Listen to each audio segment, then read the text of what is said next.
Assalamu alaikum. Hello everyone. This is Aisha Firdaus and you're watching Teacher's World. Hopefully you all are doing good. There is something different in today's video, and that is I'm going to pose 3 questions and you are going to pause the video, reflect on it and share the answers in the comment section of this video. And hopefully that would be a great sharing, a great gift you will be giving to the fellow educators. Are you ready for the first question? Okay, the first question is, a dream learning experience is when, then you can complete the sentence. Pause the video. You can complete the sentence. Welcome back. Usually when I pose this question, it is like teachers come up with amazing answers. Dream learning experience is when students get the autonomy of their work, or students are responsible for their work. Is when the teacher actually explains the concept thoroughly. A dream learning experience when the child feels free to express. There is no hesitation, there is no fear of judgment. Okay, these are the responses we get from the teachers. A dream learning experience is when the teaching is activity based. It comes from real life experience, relatable examples. Wow, such an awesome question. I want you all to pause for a while and think, as a teacher, for you, what is a dream learning experience? And let's move forward. So in today's video, we are going to talk about very simple strategies of teaching that will help you redefine and reimagine your classrooms. Without wasting time, let's get started. First thing you can keep in mind is, don't continuously follow a linear way of explanation in your classes.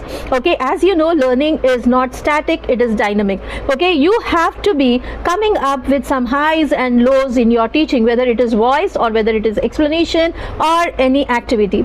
And the reminder here is, there are 2 prime times and 2 down times in the 40 minutes class. What is a prime time? Prime time is when the learning is at its peak, and down time is like, the retention is somewhere like, it is going down. So you have to redefine the class, keeping in you when is the prime time, when are you making the students curious, think about things, discuss and share, and during the downtime, what is the transition and what you're going to do at that point of time. So put it on paper and decide accordingly. And the important strategy here is, when you keep this in your mind, you are going to emphasize on the fact that there has to be movement in your classroom. There has to be movement in your classroom. You cannot make the students sit for 40 minutes, 7 periods throughout the day or 8 periods throughout the day. There has to be movement. You can say that, Aisha ma'am, they go for break, they go for games, they go for lunch, salah, all these things. But still, while teaching also in the class, you should have movement. Have some activity based, like, some brain gym exercises, some group activities. At times you can pair them up, or you can make a triad, that means 3 of them in a group, or circular groups, homologous, heterologous groups, all these things, but keep them moving. And high school especially, you can give them projects that are like research based projects. They have to go, they have to take survey, they have to talk to someone, they have to communicate, they have to file up things. So this is how you are going to create that movement in your classroom, adding to all the activities. The first thing, for a great teacher at any point of time is fully aware of the students. Let me repeat it, fully aware of the student, holistic awareness of the students. A teacher who knows the student by the needs, by their abilities, by their interest levels, by their talents, by their family backgrounds. And a teacher who, just like a doctor, teaching profession and medical profession, they are so similar.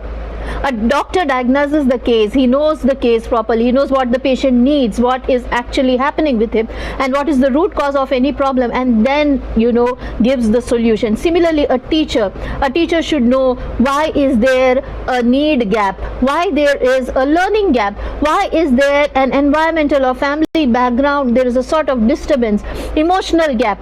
So a teacher who is aware of all these gaps is definitely going to plan a lesson in such a way, more than a lesson, I can say a meaningful experience for that child, and she would customize the learning according to the child.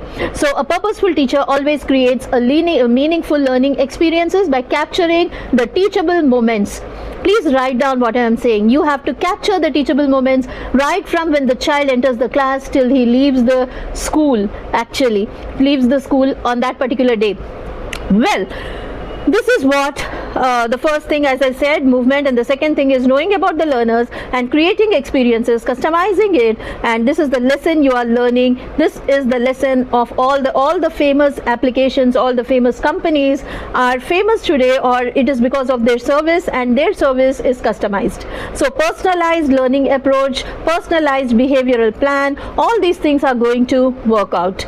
Okay, so the first thing is movement, as I told you. Second thing is customizing the lesson, and the third thing is make it a platform. The learning should be like full of discussion, full of questions, sharing, and expression of knowledge. The students have to express what they have learned. Create platforms in your classroom where the child can express his learning. He can express in his own creative way. Don't restrict his expression like you're going to say it out only, you're going to write it out only. It's not like that. Give them a choice. Either they're going to say, either they're going to draw it, doodle it, explain it to others, give it as a lecture, whatever. Like, give them a choice for expressing their knowledge according to the subject. If you are able to do these three things in your class, then you are someone like a superhero who is going to change the class, who is going to break the traditional way of teaching and come up with something that the child really wants. Last but not the least, as I said, I'll pose you three questions. The second question is,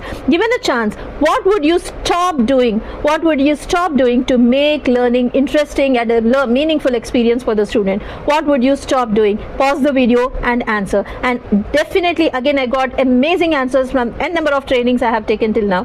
What would you stop doing? Make a record of it in the journal. And the third question, what is there on my teaching menu? What is there on my teaching menu? Pause it. Okay, and with an example I'm going to conclude this video.